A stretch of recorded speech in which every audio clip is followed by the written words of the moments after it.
sit na. Thank you for your courtesy. As usual, I have 3 pages to read. After that, we go home. Kamalas ko naman, Joey. Nakadalawa lang ako ng halik. I have never seen such a gathering of beautiful women in my life. Pero yung mga Girl Scout, pero hindi mo kasi naka-uniforme. Sana yung si Slim, nilapit ko yung medyo gumanon akala ko. Baka ayaw. Former President Gloria Macapagal Arroyo, Excellencies of the Diplomatic Corps, Trade and Industry Secretary Ramon Lopez and other members of the Cabinet, Presidential Advisor for Entrepreneurship and founder of Go Negosyo, Jose Concepcion and other co-chairpersons, awardees of the No Negosyo 2018 Inspiring Filipina Entrepreneurs, friends from the private sector, fellow workers of government, mga kababayan ko.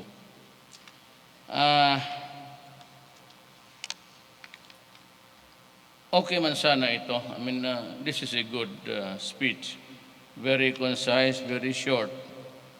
Problem is there are things in our lives today that you must also know.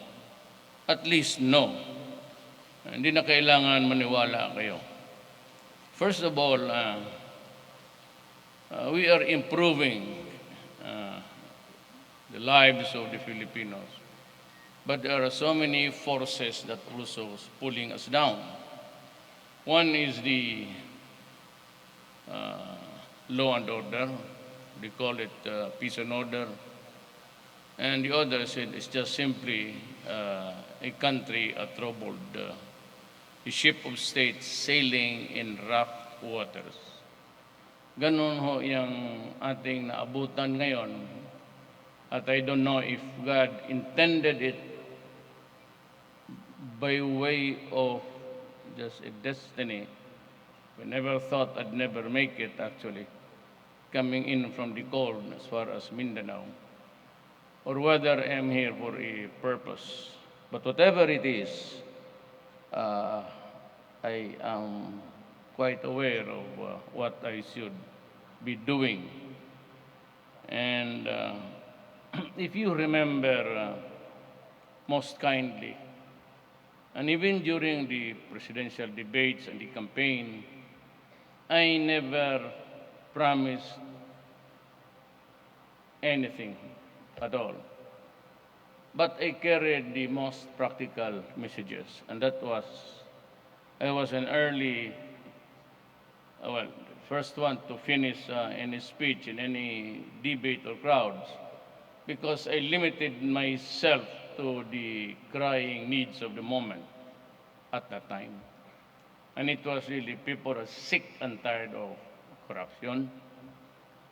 People were deathly afraid of drugs, which is engulfing our country right away.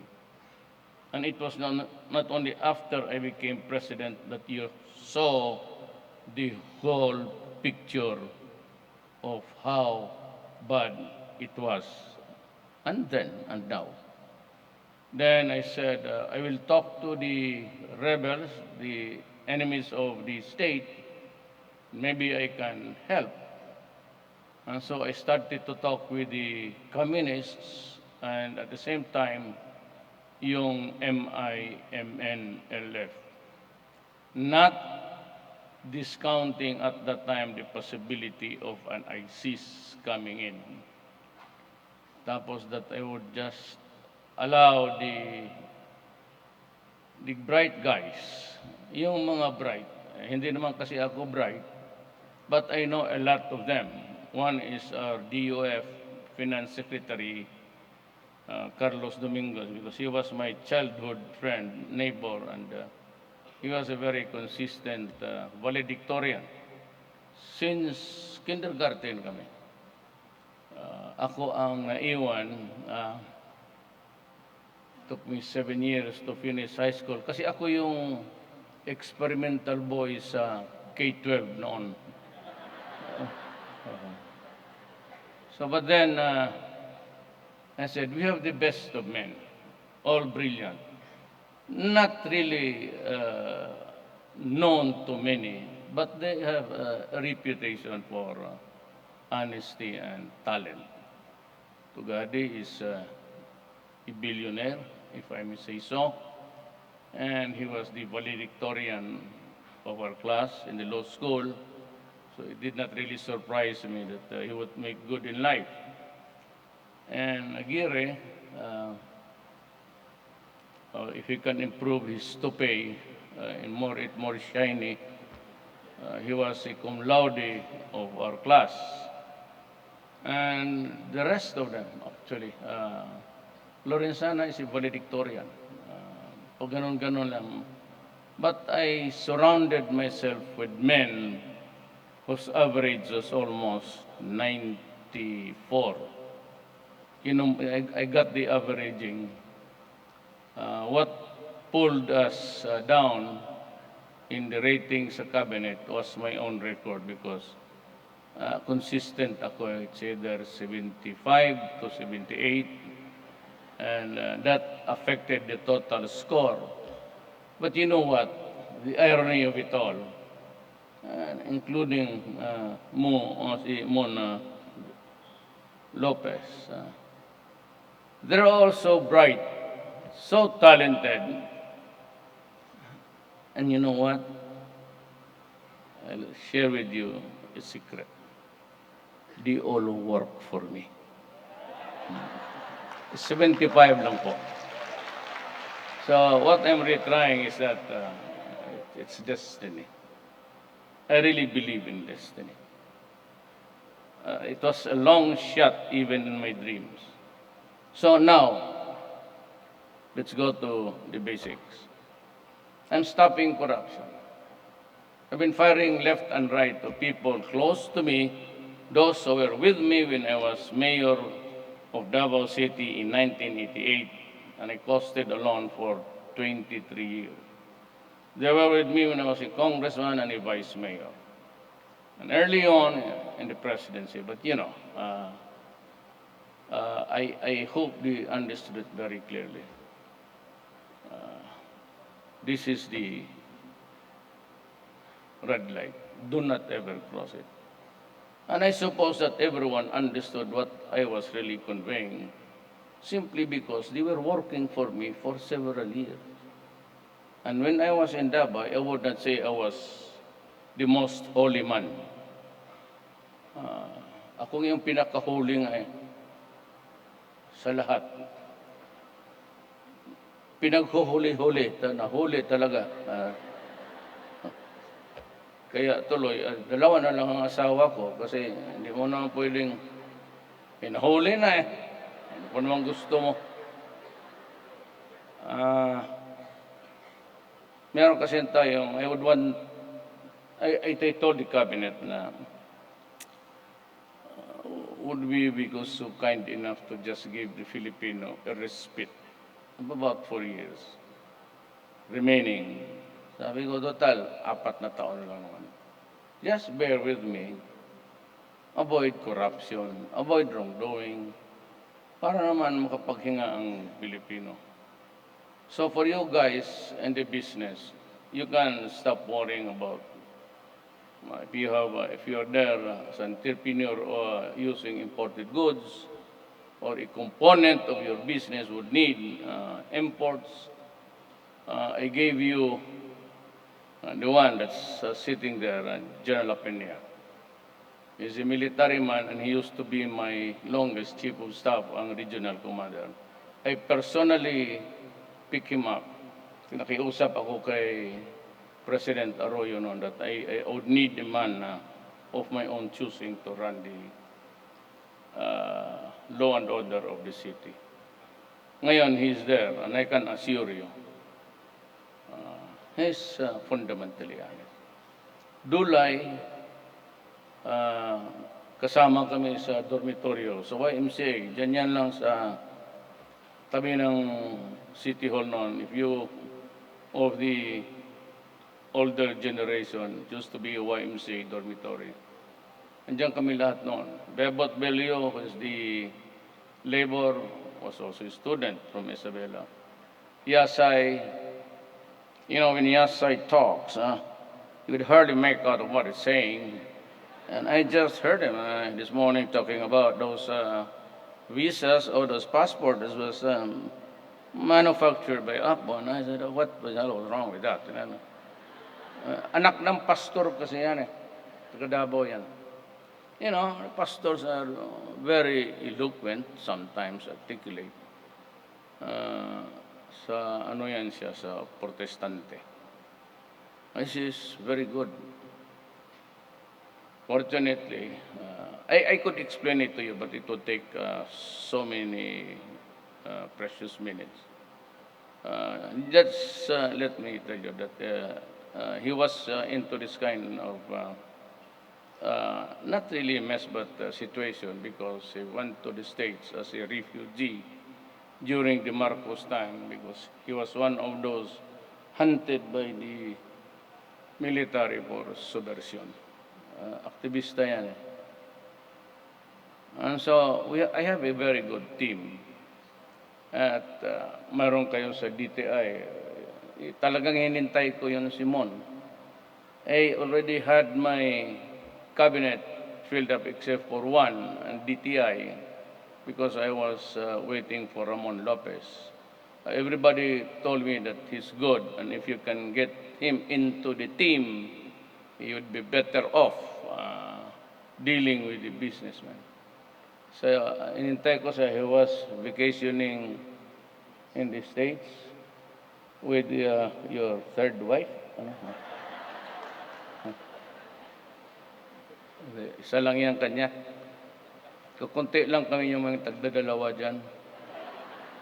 And so, if you have some qualms or misgivings sa Bureau of Customs, I can assure you, you go to him direct.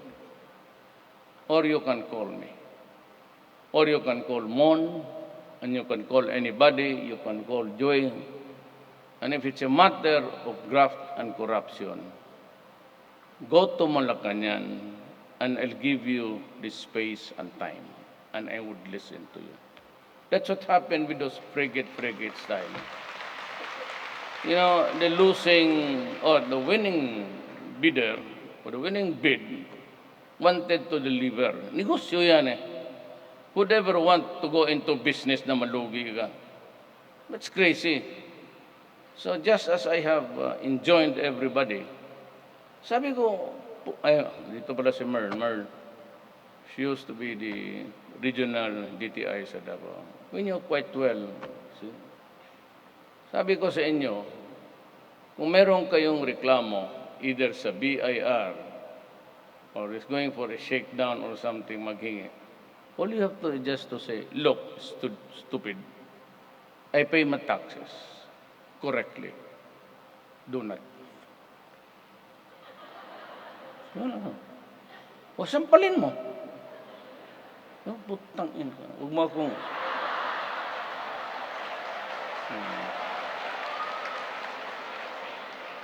Ayan mo na, alam mo, nagbabayad kami. Ano ba yung sabi ni Duterte na pag nagbayad kami ng tama? Wala na, it's hanggang dyan na lang. I won't allow anybody to look into the papers. Walang ibang purpose yan, it's money. I only, you know, hindi naman ako nagyayabang. Before I became a mayor, I was a prosecutor. I was doing trial work. During the time of Marcos, wala pa yung ombudsman. It was known to be a body called Tanod Bayan. So I was one of the two, only from Mindanao, who was appointed special Tanod prosecutors. So I used to prosecute people in court. Kaya all sorts of bribery, malversation, lahat. And most of them, yung karamihan sa gobyerno. So alam ko ang where from I stand. Alam ko yan so that I know the ins and outs of government corruption. So sabi ko, wag muna ngayon. Sabi ko, not during my time, my watch. Wag sa panahon ko kasi mag-away lang tayo. I do not want to hurt people, especially yung nasa gobyerno na at mga anak ninyo, doktor na, mga abogado na. Kaya the only way, pag mabasa ko yung dossier, I read it, and if I think it would not be to the best interest of all, I would just call you or ask Mijal Dia to call you and say, go out silently. And of course, uppermost in the minds of people was this guy fired for a reason. Yes, I do not oppress people. I do not, for the life of me, go after innocent people. I do not fire people just because they were supporting the other side. In the first place, nanalo na ako with the whooping 16 million, the 6 of which must my margin. Second is, wala na akong sa buhay. After this, I would be nobody. I'm a gunner. The best way for me is to buy a house in the mountains and sleep it off until I die. Wala na akong gagawin. Malaki na ang mga anak. Of course, I enjoy the company of my grandchildren. But that's about it. After I shall have finished, wala na ako. So why would I go into... Ba't pa ako mag-ipon ng karma? Why do go into things that oppress people, you hurt your fellow men, you do wrong to somebody, wala na mga... Not my style, and I'm sure everybody else's. Bakit ka maghanap ng... So sabihin ko na lang yung, lalo na mabasa ko na may anak na doktora, tapos nandyan sa intern. Kunin ko yung background check sa military, then I decide kung ipatawag ko lang o ask somebody in the cabinet to just call and say, kindly go. Para walang... So that's what I do. I do not make any high profile. I don't enjoy it. It comes from the other, pero hindi sa akin. Except yan talagang galit ako. But all others, I suppose that by now, the mga directors, lalo na yung mag-travel, you enjoy the perks. You are allowed to enjoy the perks, but do not overdo things. Punta ka ng climate change sa Africa, nandoon sa Canada, Ontario, climate change sa Brussels, climate change doon sa Tokyo. Ano ba ang put? Tapos ang bagyo sa Pilipinas, hampas, nagbubuntutan pa ang mga yawa. So, guys, 22 times is just, it's bullshit. I have to go. There's only one indicator that you want really to enjoy life, but you want at the expense of your... Pareho tayo nagbabayad ng utang gobyerno.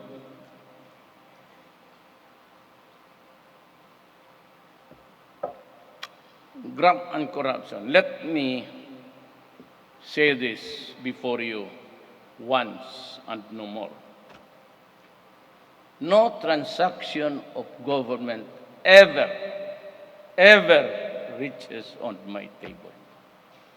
Yung MRT, yung yung billing, whatever, conversion, clerk, hanggang kay Tugade lang yan, DTI hanggang kay Mon lang yan. Kung Pagamina hanggang kay Roy Simato lang yan. Wala akong pakialam. Ang dumadating sa akin, mga appointments lang, pati yung critical policies. Policies, not for approval or disapproval. You would never look for any transaction in this government and look for any notes there, approve or disapprove or cleared, then you would be the luckiest citizen in this. I will give you a free tour sa Hong Kong. Kung may asawa ka, disqualified. Pero kung dalaga, sana yun si ano? Ayaw magpahalik. Ito. Walang umaabot sa akin. Kaya malakas loob ko bumira. It could be CBN, could be the inquiry, it could be somebody. Kaya kitang babuyin in public. Agitated. Wala kang mahanap sa akin na butas. Nabi ko sa inyo, mga taga may connection sa Central Bank. Go ahead, I give you the pleasure of silipin ninyo yung bangko. I told you it would never go beyond 40 million, including my inheritance and everything. I'm sure you have mga kapatid ninyo. Tingnan ninyo. Wag lang doon sa mga politiko because I would not give you the pleasure of my cooperation. Why should I? You want evidence from me? Do not get it from my mouth or by my efforts. Go to hell and look for it. But kung kayo, publiko, you have my blessings. And you can confront me if it does really exceed 40 million. And I will step down. Wala akong tinatago sa inyo. Sanay ako sa hirap. Nahirapan lang ako sa mga asawa ko. Kaya huwag kayong magdadalawang asawa dyan. Papaiyak tuloy ako.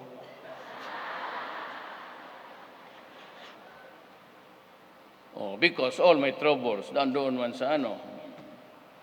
Lalo na may anak ako na, Sus Mariusep, Inday.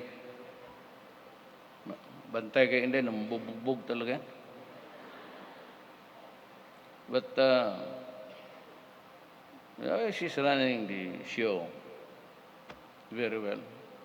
Was able to maintain the momentum sa Davao. And all of you, I'm sure, have been there. Droga, malinis. Nobody messes you up. Kasi nasanay.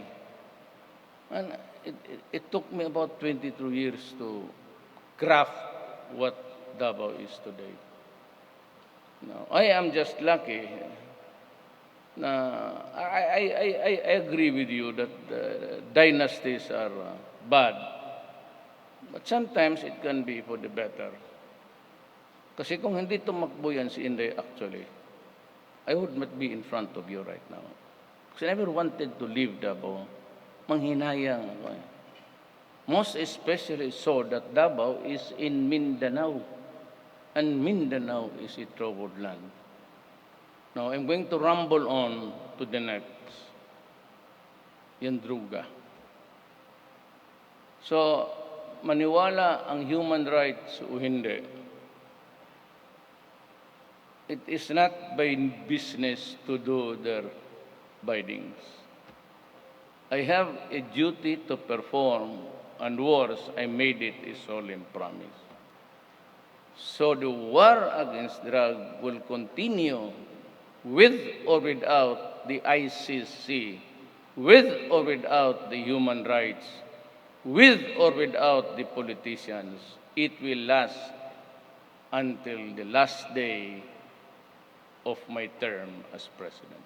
After that, wala na akong pakialam sa inyo. Sinabi ko, in Davao, And when I became president, same sloganeering might be called one. No, I am not a soldier. I am not a military man. But I build city. I build a city. Because that is the mandate of the people. Do not destroy it, because I will kill you. Do not put to naught my toil and destroy the young of my country, because I will really kill you. What I said to the policemen and militaries, go after the organized crime, because young shabu and drugs could not prosper as a single proprietorship. There has to be one who has to cook it, then he has his lieutenants to distribute it, and he has the basurero, they are called basurero, or the one who peddle it on the streets. Do not destroy the young. There are only precious possessions. Yung iba siguro, maybe a fourth of this room, could easily retire happy. Ako, yan, mga police, how much are they receiving? Bago ko lang dinoble ang mga sweldo nito. Why? Because they will be the first one to go to hell to die when there's trouble. O, kita mo sa Marawi. And yet I promised them, not during Marawi, not before the siege of Marawi, but during my campaign. Kasali ang sabi ko, if I get elected, you'd double your salary. And they are happy. Sana lang naman, with the thought that hindi sila would fall into easy temptation sa drugs at dirty money. That was really my purpose. Because they enforce, they arrest, and they are the very first one to be corrupted. At kung sabihin mo may namatay na, marami. I told them, pag ikaw ay military pati police, mauuna ka. You will be the first to go to hell. But at the same time, you should make things easier for them to live. And that is why, makita mo, every time a Filipina domestic helper, OFW abroad is brutalized, kita mo naman ang mura ko pareho. Lahat ng I spew the epithets, the courses, lahat. Kasi alam mo bakit? Alam ko na noon pa. When I was a congressman in 1988, when I exhausted the 3-year term, so I allowed Inday to run. She was my vice mayor. There were 3 Filipinas or Filipino that were imprisoned in Riyadh. One came from the district of Toril, the other 2 from Kidapawan. And they were there every day outside, umiiyak. And so my wife had to take them in, fed them, and hasta panggabi, still crying, waiting for my arrival, sometimes 2, 3, 4 o'clock in the morning. Nandyan sa garahe, umiiyak. And so my wife said, but you'll do something about it. Awa naman eh. Why don't you just focus for a few days dito sa problema nila? So I went to Saudi Arabia. I pleaded their cases with King Fahd. King Fahd was at the time medyo na. But he could still communicate with you. So fortunately, it was granted. But sabi ng minister na advisor doon, you better go and have a very serious talk with your counterpart. So punta ako sa parliament. Ayaw kong bitawan yun noon. Matagal yung sekreto na wala. Because it would create cobwebs yung naiwan dito. Alam mo na. Sabi niya, you should tell your countrymen that if they come here, either as a slave, bought from the slave markets of Africa and in the Middle East, or as a paid helper, rape is always a part of the territory. Ayaw ko yan sabihin noon kasi alam ko maraming naiiwan dito.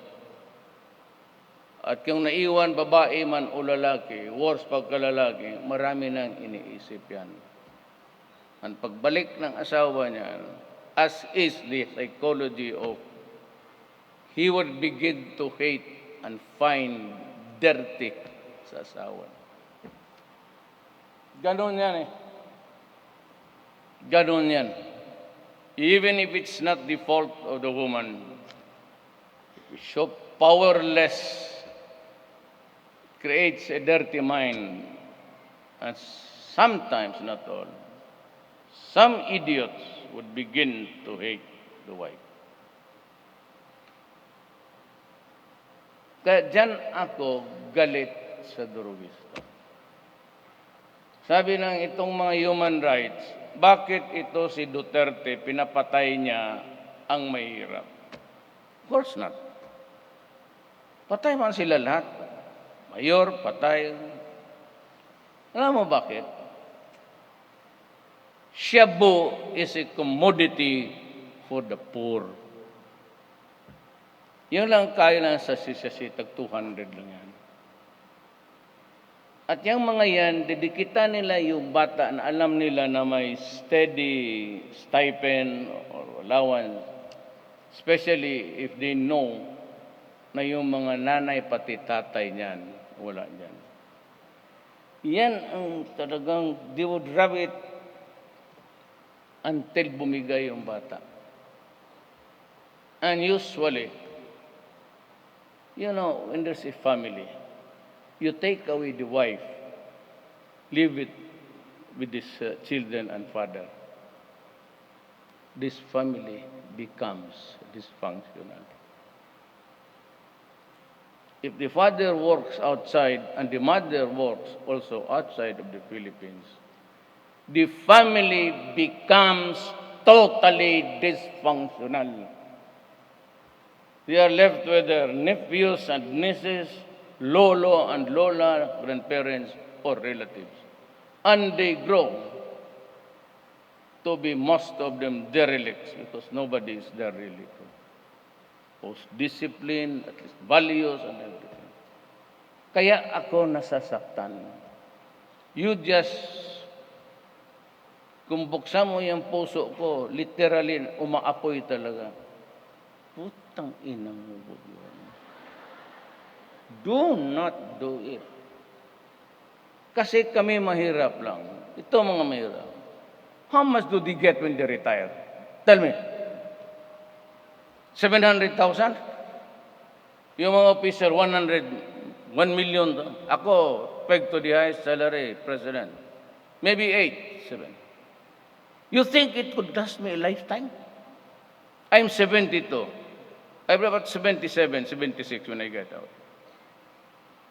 You think that 8 million would suffice for my medicines, my hospitalization, my burial, at ang punerarya?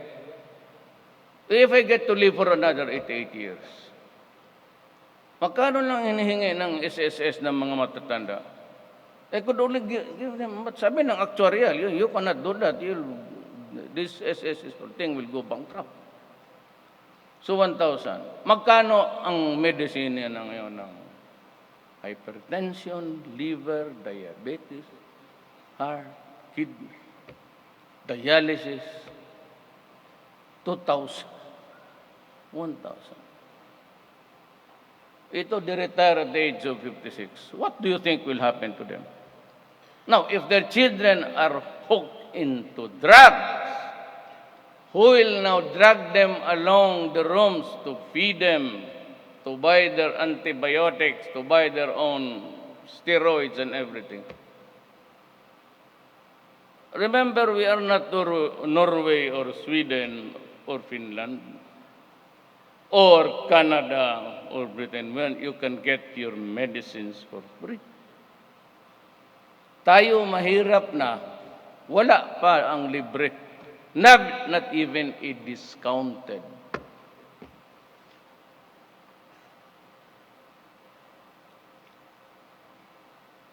Alam mo, may gusto akong sabihin. I'd like to ask the forgiveness of the PGH. Kasi sabi ko sa kanila, wag ninyong ingayan. Atin lang yan. Wag niyo ipadaldal kasi ayaw kong magpaborot ng ego ko. But you know, sometimes sabihin ko na lang rin sa inyo, total, hindi ko naman pera yan. Punta sila minsan doon, sabi nila, even the interns, yung mga doktor, nagko-contribute na yan sila para lang makabili ng medisina ang mga pasyente. So when they told me a very sad story, I said, how much do you need monthly? Sabi nila, Mayor, ano na yan? When I say Mayor, ako yan, kaya I do not call myself Mayor. If you talk to me and you want me to respond to you, call me Mayor. Call me President, I will not acknowledge you. Sabi nila, Mayor, mga 17. Sabi ko, okay. I'll give you 100 million. Sabi na, oh wow. Monthly ako. Yearly? No. Monthly.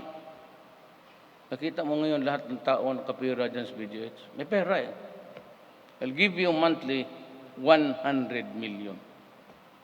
Bigo kay Andrea Pagcor, bigay mo yung kita mo dyan sa ang itong Philippine veterans, mga sundalo, their management. Pag matanda na ang sundalo, usually diabetes, kidney, kalamin na kidney. So the Philippine veteran gets 50 million a month. Ang AFP gets another 50 million. Para maintindihan lang ninyo kung saan ang pera ninyo. And all others, pupunta yan sa social amelioration. Kaya lahat dito, yung mga illegal, sila na naman yung nag-import, ipa-embargo nila, then you wait for about a few months, then there's an auction, tapos sila rin ang bibili, because they are in cahoots with the auction office of the customs, pati sila, then they get their cars of their liking. Ngayon, no more. New ones, new bulldozer. Nagbili ako ng bulldozer dyan, kaparking sa customs. Flatten them out. Inggit? Oo, talagang nainggit ako. Bakit? Sinong mainggit? Ilang taong ko na pinaglawayan, hindi ko nga mahawakan eh. Pero yung ang inggit akin yan. Ang trabaho ko, iba yan. Pero kung may pera, bibili ako, pero babayad ako ng taxes. Yan ang inggit ko. Kayo, mga putang ina kayo, let's say, kala ninyo, so hindi mo maisahan na ito. I mean, I've been in this business for ito naman ngayon, let's go to the peace talks. Uminit yung ulo ko nito kay Maria Sison. But since Debot Bello asked me to just tone down my, sabi ko, as far as I'm concerned, no talks, no ceasefire. Work it out. If you can have it, fine. Show it to me and maybe I will reconsider it. But the sole, single reason why I am for the federalism is not because I have plans of perpetuating myself with power. I do not need it. ladies and gentlemen, if you can perfect it by 2020 and you are ready for an election and it calls for a strong president, I will step down. You have my commitment.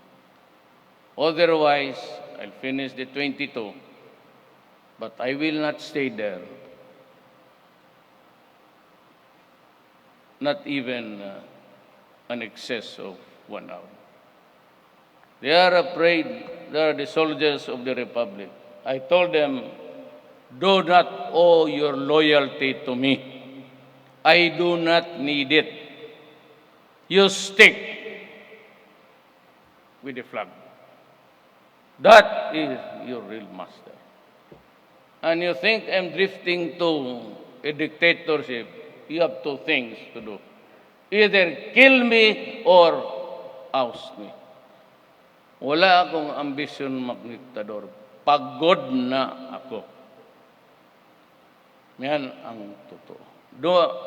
Makinig kayo dyan sa mga, there's always a saying, men judge best when they condemn.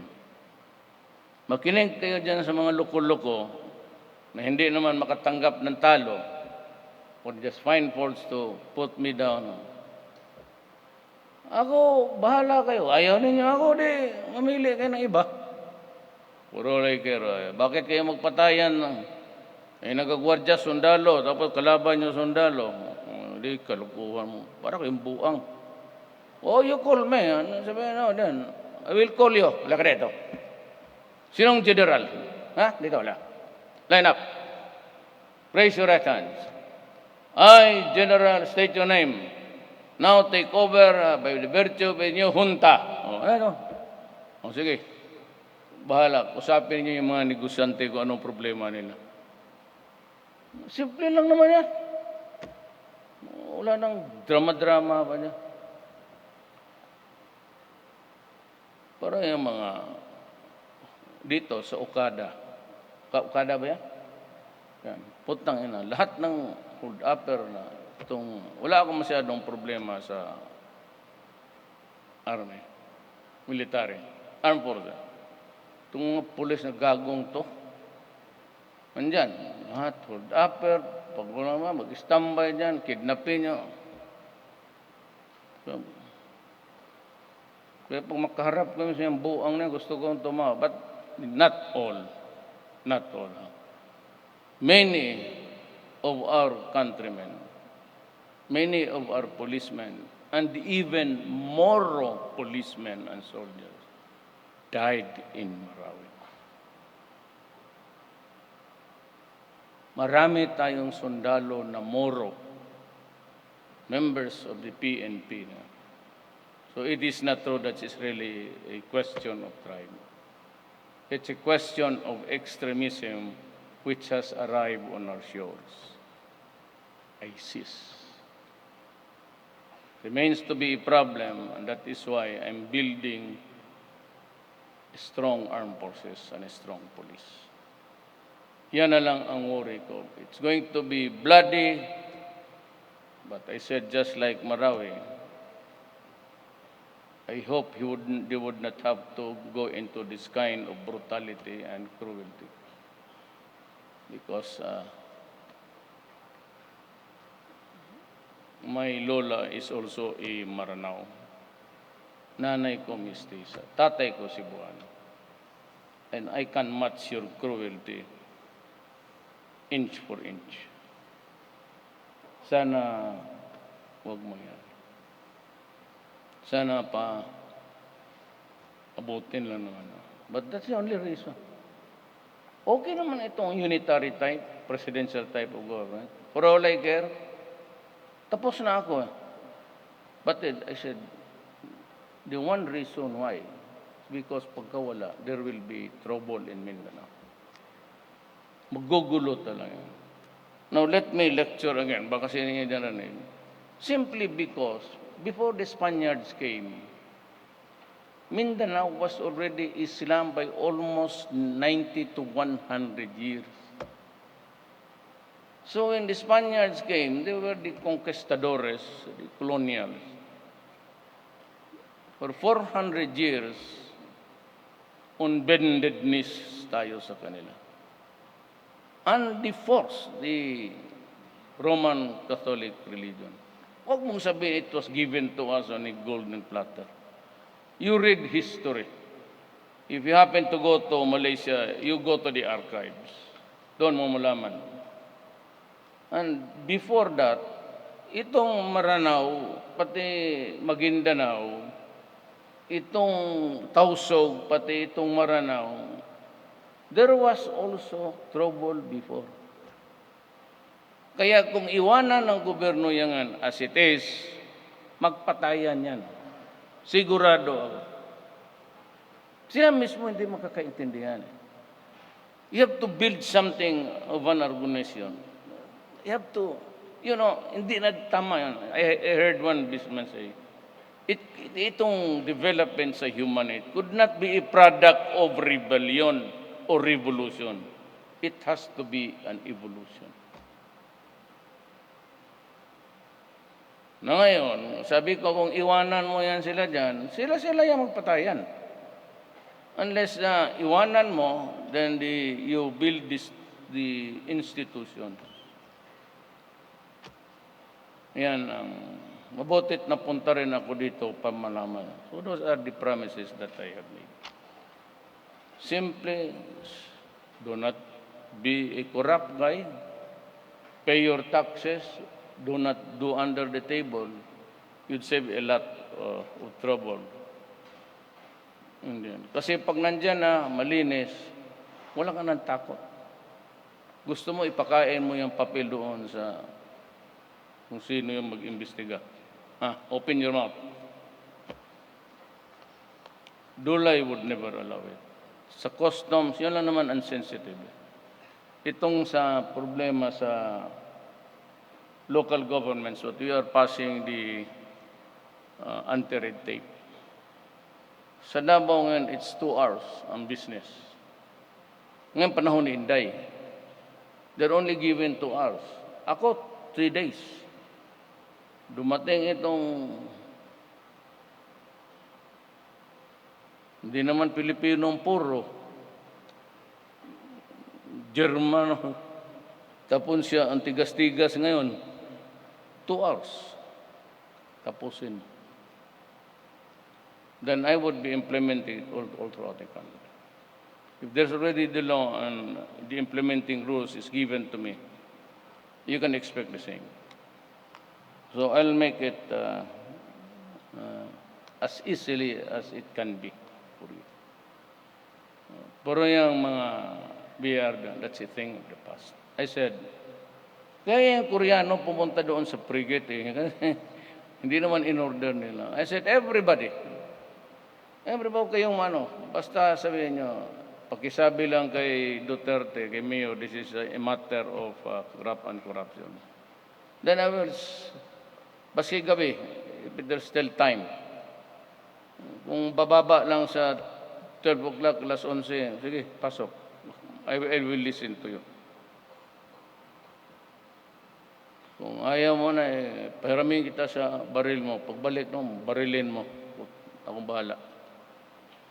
Huwag ka lang umamin. Yan man ang gusto nila. Actually, may mga taong gustong gano'n eh. Putang ina, sinabi ko na sa iyo, wag na, tapunan na. Ay, gusto mo talagang mamatay. Ano pang ibig sabihin yan?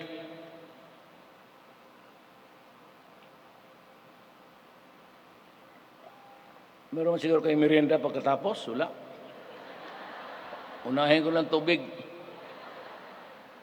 No, really. That's my message to you. But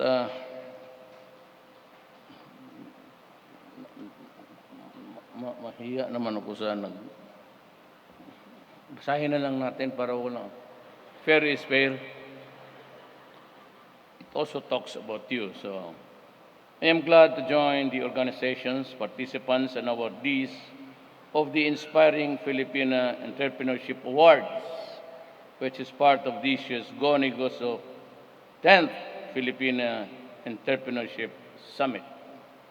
This occasion is held annually since 2009 in line with the celebration of International Women's Day and the National Women's Month, which aims to reinforce the entrepreneurial spirit among women and recognize the capacity of Filipina entrepreneurship to be agents of change and progress. I thank Go Negosyo for its efforts in providing opportunities for the country's MSMEs, particularly for women entrepreneurship to expand and improve their business. What you do today complements the government's visions for MSMEs to be globally competitive, regional, integrated, resilient, sustainable, and productive, innovative, and dynamic by 2022. Sa panahon na wala na pala ako nito. I congratulate all the awardees and encourage you to continue to serve as an inspiration to everyone, especially to other women.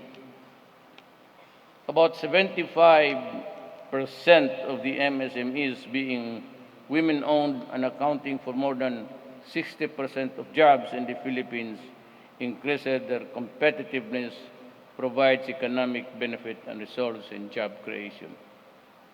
To all women entrepreneurship today here present, I am grateful to all of you for being critical drivers of a country's economic growth, and I assure you of the government's support to promote MSME development and our untiring commitment to provide a conducive business environment. We likewise reiterate the administration's focus on eradicating illegal drugs, crimes, and corruption, and in our relentless drive in pursuing peace to foster economic growth and achieve sustainable development. I assure everyone that in line with the themes of this year's National Women's Month celebration, government is supportive of initiatives to make change work for women. To the men, women, and young entrepreneurs, students, and administrators from the academe, business organization, NGOs, cooperatives, and government officials who have gathered here today, may we continue to highlight empowerment of women as active contributors and claim holders of development. To the various government initiatives like the Investment Priorities Plan of 2017 to 2019, our efforts to enhance the competitiveness of the MSMEs, and our Build Work program, other North endeavors, may we work as one in building a progressive and prosperous society where everyone can have a decent and comfortable life. Together, let us build an inclusive and equitable Philippines where upliftment and opportunities, regardless of ethnicity, class, or gender, are available and accessible to all. Maraming salamat po. By the way, before I end, to just pray for a continued, medyo ganito lang, we are improving in our economy. We have poured so many millions dito sa development ng MSMEs. I will try to make it double or triple next week to make the money available. Salamat.